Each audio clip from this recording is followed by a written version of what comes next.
आज है 26 मार्च 2026 दिन गुरुवार। नमस्कार, जय जोहार। चलिए देखते हैं छत्तीसगढ़ की 25 फटाफट बड़ी खबरों को। लेकिन इससे पहले आप वीडियो को कहां से देख रहे हैं, कमेंट बॉक्स में बताना बिल्कुल ना भूलें। छत्तीसगढ़ में मौसम का डबल असर, बढ़ती गर्मी के बीच बारिश और आंधी की चेतावनी। छत्तीसगढ़ में मौसम का डबल इफेक्ट देखने को मिल रहा है। एक ओर तापमान लगातार बढ़ता जा रहा है, जिससे गर्मी का असर तेज होता जा रहा है। वहीं दूसरी ओर कई इलाकों में अचानक बारिश, आंधी और गरज चमक की स्थिति बन रही है। मौसम विभाग के अनुसार आने वाले दिनों में ये बदलाव जारी रहेगा। तेज हवाओं, बिजली गिरने की संभावना जताई गई।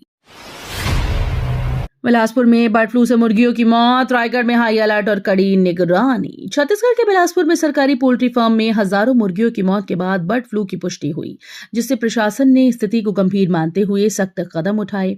इस मामले के चलते रायगढ़ में हाई अलर्ट जारी कर दिया गया और पोल्ट्री फार्म, मुर्गी दुकानों व आसपास के इलाकों की कड़ी निगरानी शुरू कर दी गई। छत्तीसगढ़ में नाबार्ड ने 1.45 लाख करोड़ रुपए का राज्य फोकस पेपर जारी किया। छत्तीसगढ़ में राष्ट्रीय कृषि और ग्रामीण विकास बैंक ने आज 1.45 लाख करोड़ के स्टेटस फोकस पेपर 2026-27 का विमोचन किया। ये दस्तावेज राज्य के कृषि, ग्रामीण और प्राथमिक क्षेत्र में ऋण योजनाओं का विस्तृत रोड मैप तय करता है और बैंकों को वार्षिक क्रेडिट योजना में मदद करेगा। जलवायु अनुकूल कृषि, जल संरक्षण, ग्रामीण बुनियादी ढांचा और नवीकरणीय ऊर्जा पर विशेष जोर दिया गया। छत्तीसगढ़ लैब अटेंडेंट भर्ती 2023 का फाइनल रिजल्ट जारी, 430 अभ्यर्थी चयनित। छत्तीसगढ़ में लैब अटेंडेंट भर्ती 2023 का फाइनल रिजल्ट जारी कर दिया गया। इस भर्ती प्रक्रिया में कुल 430 अभ्यर्थियों का चयन हुआ। लंबे समय से परिणाम का इंतजार कर रहे उम्मीदवारों को अब बड़ी राहत मिली। चयनित अभ्यर्थियों को जल्द ही नियुक्ति प्रक्रिया से संबंधित निर्देश जारी किए जाएंगे। अभ्यर्थी आधिकारिक वेबसाइट पर जाकर अपना परिणाम देख सकते हैं। क्रिश्चियन समुदाय ने नए धर्मांतरण कानून के खिलाफ सरकार के फैसले पर किया विरोध प्रदर्शन। भारत में क्रिश्चियन समुदाय ने नए धर्मांतरण कानून के खिलाफ जोरदार विरोध दर्ज कराया। उनका कहना है कि यह कानून धार्मिक स्वतंत्रता और संविधान द्वारा दी गई अधिकारों के खिलाफ है। कई संगठनों ने सरकार को चेतावनी दी और प्रदर्शन किए। समुदाय का यह भी कहना है कि धर्मांतरण केवल व्यक्तिगत विश्वास का मामला होना चाहिए।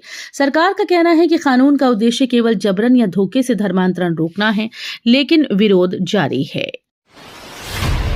छत्तीसगढ़ जिले में फरवरी का चावल नहीं मिला, मार्च में भी संकट, पीडीएस फेल। छत्तीसगढ़ के एक जिले में सार्वजनिक वितरण प्रणाली फेल हो गई। कई लोगों को फरवरी का चावल तक नहीं मिला और अब मार्च की आपूर्ति को लेकर भी गंभीर संकट की आशंका जताई जा रही है। स्थानीय निवासी राशन की कमी से परेशान हैं। अधिकारियों ने समस्या दूर करने का वादा किया, लेकिन पीडीएस सिस्टम में लगातार गड़बड़ी ने गरीब और जरूरतमंद परिवारों की स्थिति को और भी जटिल बना दिया। छत्तीसगढ़ के 4.95 लाख भूमिहीन मजदूरों को 10-10 हजार, जानिए भुगतान स्टेटस कैसे देखें। छत्तीसगढ़ सरकार ने राज्य के 4.95 लाख भूमिहीन मजदूरों के खातों में 10-10 हजार रुपए जमा किए। लाभार्थी अब अपने भुगतान की स्थिति आसानी से ऑनलाइन या मोबाइल ऐप के जरिए चेक कर सकते हैं। इसके लिए जरूरी है कि वे अपना बैंक अकाउंट नंबर और आधार नंबर तैयार रखें। ये योजना मजदूरों को वित्तीय सहायता देने और उनके जीवन स्थिति सुधारने के लिए शुरू की गई। छत्तीसगढ़ मार्च 2026 तक नक्सलवाद से पूरी तरह से मुक्त, गृह मंत्री ने किया दावा। गृह मंत्री विजय ने कहा कि छत्तीसगढ़ मार्च 2026 तक नक्सलवाद से पूरी तरह से मुक्त हो जाएगा। उन्होंने बताया कि सरकार की रणनीतियां, सुरक्षा बलों की सतर्कता और आधुनिक तकनीक मदद से लाल आतंक को समाप्त करने के प्रयास तेज किए जा रहे हैं। निगरानी तकनीक और स्थानीय सहयोग से राज्य में शांति स्थापित होगी। छत्तीसगढ़ नक्सली मुद्दे पर सियासत तेज, कांग्रेस और सरकार आमने सामने। छत्तीसगढ़ में नक्सलवाद को लेकर राजनीतिक सियासत गर्मा गई। कांग्रेस और राज्य सरकार के बीच आरोप प्रत्यारोप का दौर जारी है। कांग्रेस का आरोप है कि सुरक्षा व्यवस्थाओं में खामियां हैं, जबकि सरकार ने बताया कि नक्सल विरोधी रणनीतियां और तकनीकी मदद हालात नियंत्रण में रखने में मदद कर रही हैं। ये टकराव राज्य की जनता और राजनीतिक परिदृश्य में नई बहसें पैदा कर रहा है। रायपुर जयपुर कनेक्टिंग फ्लाइट शुरू, अंबिकापुर से दिल्ली उड़ान सेवा जल्द होगी शुरू। हवाई यात्रा को लेकर बड़ी खुशखबरी सामने आई। रायपुर से जयपुर के लिए कनेक्टिंग फ्लाइट सेवा शुरू कर दी गई, जिससे यात्रियों को काफी सुविधा मिलेगी। वहीं अंबिकापुर से दिल्ली के लिए भी जल्द उड़ान सेवा शुरू होने की तैयारी है। इससे क्षेत्रीय कनेक्टिविटी मजबूत होगी और व्यापार, पर्यटन व आवागमन को बढ़ावा मिलेगा। यात्रियों को अब लंबी दूरी तय करने में समय की बचत होगी। यूट्यूब से सीखा एटीएम काटने का तरीका, पुलिस ने लूट की साजिश नाकाम की। यूट्यूब से सीखी गई एक खतरनाक तरकीब और बन गई लूट की एक बड़ी साजिश।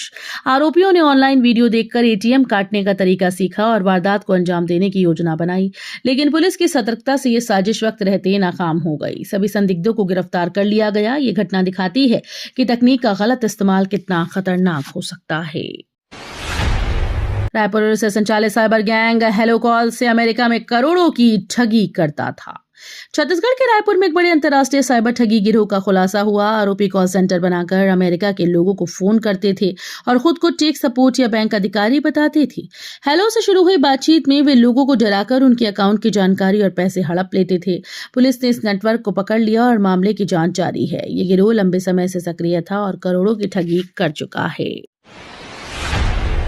रायपुर पुलिस ने तोड़ा अंतर्राज्यीय गांजा नेटवर्क, 9 तस्कर गिरफ्तार, बड़ी कार्रवाई। छत्तीसगढ़ की राजधानी रायपुर में पुलिस ने अंतर्राज्यीय गांजा तस्करी के बड़े नेटवर्क का पर्दाफाश किया। इस कार्रवाई में 9 तस्करों को गिरफ्तार किया गया। पुलिस को लंबे समय से इस गिरोह की गतिविधियों की सूचना मिल रही थी, जिसके बाद योजनाबद्ध तरीके से छापेमारी की गई। आरोपियों के पास से भारी मात्रा में गांजा और तस्करी में इस्तेमाल वाहन जब्त किए गए। वीआईपी रोड जाम से राहत, फुंडहर चौक पर 56 करोड़ से बनेगा ओवरपास। रायपुर के व्यस्त वीआईपी रोड पर लगने वाले जाम से जल्द राहत मिलने वाली है। फुंडहर चौक पर ओवरपास निर्माण के लिए 56 करोड़ रुपए से अधिक की मंजूरी मिल गई। इस परियोजना के पूरा होने से ट्रैफिक का दबाव कम होगा और लोगों का सफर आसान बनेगा। लंबे समय से क्षेत्र में जाम की समस्या बनी हुई थी, जिससे आम नागरिकों को परेशानी होती थी। प्रधानमंत्री ने टीबी मुक्त भारत अभियान के दूसरे चरण का शुभारंभ, 2025 लक्ष्य पर जोर। प्रधानमंत्री ने टीबी मुक्त भारत अभियान के दूसरे चरण की शुरुआत करते हुए देश को 2025 तक टीबी से मुक्त बनाने का संकल्प दोहराया। इस चरण में मरीजों की पहचान, समय पर इलाज और पोषण सहायता पर विशेष ध्यान दिया जाएगा। निक्षय मित्र योजना के तहत समाज की भागीदारी बढ़ाई जाएगी, जिससे मरीजों को सहयोग मिल सके। दीनदयाल उपाध्याय भूमिहीन कृषि मजदूर कल्याण योजना से मजदूरों को सालाना आर्थिक सहारा। छत्तीसगढ़ सरकार की दीनदयाल उपाध्याय भूमिहीन कृषि मजदूर कल्याण योजना के तहत भूमिहीन मजदूर परिवारों को हर साल 10,000 रुपए की आर्थिक सहायता दी जा रही है। इस योजना का उद्देश्य गरीब और खेतीहर मजदूरों की आय बढ़ाना तथा उन्हें आर्थिक सुरक्षा प्रदान करना है। राशि सीधे लाभार्थियों के बैंक खातों में ट्रांसफर की जाती है। इससे लाखों परिवारों को राहत मिल रही है और उनका जीवन स्तर सुधारने में मदद मिल रही है। गरियाबंद में कच्चे हीरो की तस्करी का खुलासा, ग्राहक तलाशते आरोपी गिरफ्तार। छत्तीसगढ़ के गरियाबंद जिले में पुलिस ने कच्चे हीरो की तस्करी का बड़ा खुलासा किया। आरोपी ग्राहक की तलाश में घूम रहा था, तभी पुलिस ने उसे धर दबोचा। उसके पास से कई कीमती कच्चे हीरे बरामद किए गए। पूछताछ में तस्करी के नेटवर्क से जुड़े अहम सुराग मिले। पुलिस अब इस गिरोह के अन्य सदस्यों की तलाश में जुटी है। इस कार्रवाई से इलाके में अवैध खनन और तस्करी पर रोक लगाने की दिशा में बड़ी सफलता मिली। झारखंड और छत्तीसगढ़ पुलिस ने अंतर्राज्यीय समन्वय बैठक आयोजित कर सुरक्षा चर्चा की। झारखंड और छत्तीसगढ़ पुलिस के बीच एक महत्वपूर्ण अंतर्राज्यीय समन्वय बैठक आयोजित की गई। बैठक का मुख्य उद्देश्य दोनों राज्यों में सीमा पार अपराधों और नक्सलवाद जैसी सुरक्षा चुनौतियों पर सहयोग बढ़ाना था। अधिकारियों ने साझा रणनीतियां, सूचना आदान प्रदान और संयुक्त अभियान पर चर्चा की। इस पहल से सीमावर्ती क्षेत्रों में सुरक्षा मजबूत होगी और अपराध नियंत्रण में मदद मिलेगी। महादेव ऐप मामले में सौरभ चंद्राकर की संपत्ति 1700 करोड़ की ईडी ने जब्त की। महादेव ऐप से जुड़े वित्तीय मामलों में सौरभ चंद्राकर के खिलाफ ईडी ने बड़ी कार्रवाई की। एजेंसी ने लगभग 1700 करोड़ रुपए की संपत्ति जब्त की। ये कार्रवाई संभावित मनी लॉन्ड्रिंग और अवैध वित्तीय लेन देन की जांच के तहत की गई। ईडी ने कहा कि यह कदम कानून के अनुसार उठाया गया। मामले की जांच अभी जारी है और आगे और खुलासे होने की संभावना है। सुप्रीम कोर्ट के निर्देश पर छत्तीसगढ़ हाईकोर्ट में शुरू होगी जग्गी हत्याकांड सुनवाई। छत्तीसगढ़ हाईकोर्ट में आज सुप्रीम कोर्ट के निर्देशानुसार जग्गी हत्याकांड की सुनवाई शुरू हुई। ये मामला 2003 में हुई राम अवतार जग्गी हत्या से जुड़ा है। शुरुआती ट्रायल में कई आरोपी शामिल थे और कुछ दोषियों को सजा मिली थी। हाईकोर्ट ने अब मामले की दोबारा समीक्षा के लिए सुनवाई शुरू की। चीफ जस्टिस रमेश सिन्हा की बेंच ने पक्षकारों को सुनते हुए अंतिम बहस की तारीख 1 अप्रैल 2026 निर्धारित की। फर्जी ईमेल से महिला को फोटो भेजकर ब्लैकमेल करने वाला आरोपी गिरफ्तार। छत्तीसगढ़ के सरगुजा में पुलिस ने एक ऐसे व्यक्ति को गिरफ्तार किया है जिसने महिला को ब्लैकमेल करने के लिए फर्जी ईमेल अकाउंट बनाया और उसके आपत्तिजनक फोटो अन्य लोगों को भेजकर उससे पैसे मांगने की कोशिश की। आरोपी ने पीड़िता के नाम से ईमेल बनाई और धमकियां दी, जिससे महिला डर गई। शिकायत के बाद पुलिस ने मामला दर्ज कर जांच के बाद आरोपी को पकड़ लिया है। बमलेश्वरी मंदिर के पुजारी ने दान पेटी की बजाय पैसे हाथ में लिए, ट्रस्ट ने जारी किया नोटिस। छत्तीसगढ़ के राजनांदगांव स्थित मां बमलेश्वरी मंदिर में एक गंभीर मामला सामने आया, जहां पुजारी को सीसीटीवी कैमरे में दान पेटी में रखे गए श्रद्धालुओं के पैसे सीधे अपने हाथ में लेते देखा गया। ये वीडियो वायरल होने के बाद मंदिर ट्रस्ट ने तत्काल जनहित में कार्रवाई करते हुए पुजारी को नोटिस थमाया। ट्रस्ट का कहना है कि दान हमेशा निर्धारित पेटी में ही डालना चाहिए ताकि भरोसा और पारदर्शिता बनी रहे। वैश्विक मंच पर पीएम नरेंद्र मोदी का जलवा, फिर बने दुनिया के सबसे लोकप्रिय नेता। प्रधानमंत्री नरेंद्र मोदी एक बार फिर से वैश्विक मंच पर छा गए हैं। हालिया सर्वे में उन्हें दुनिया का सबसे लोकप्रिय नेता बताया गया। उनकी नीतियों, निर्णायक नेतृत्व और वैश्विक कूटनीति ने भारत की साख को मजबूत किया। कई देशों के नेताओं को पीछे छोड़ते हुए मोदी ने शीर्ष स्थान हासिल किया। ये उपलब्धि भारत के बढ़ते वैश्विक प्रभाव और मजबूत नेतृत्व की पहचान मानी जा रही है। सीएम विष्णुदेव साय ने दीनदयाल उपाध्याय योजना के तहत भूमिहीन परिवारों को करोड़ों रुपए सौंपे।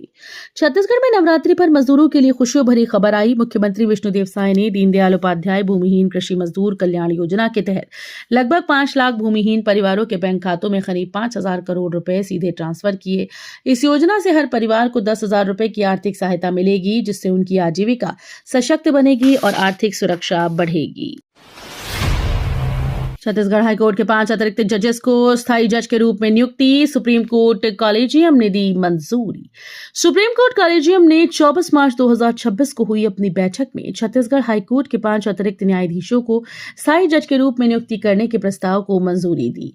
इस फैसले के बाद अब इन जजेस की सेवा नियमित और दीर्घकालिक होगी, जिससे न्यायालय की कार्य क्षमता और मामलों के निपटारे में और तेजी आने की उम्मीद है। ये कदम न्यायिक प्रणाली को सुदृढ़ बनाने और न्याय की समयबद्धता सुनिश्चित करने की दिशा में महत्वपूर्ण माना जा रहा है। तो ये थी आज की बड़ी खबरें। अगर आपको न्यूज पसंद आई हो तो वीडियो को लाइक और शेयर करना बिल्कुल ना भूलें। धन्यवाद।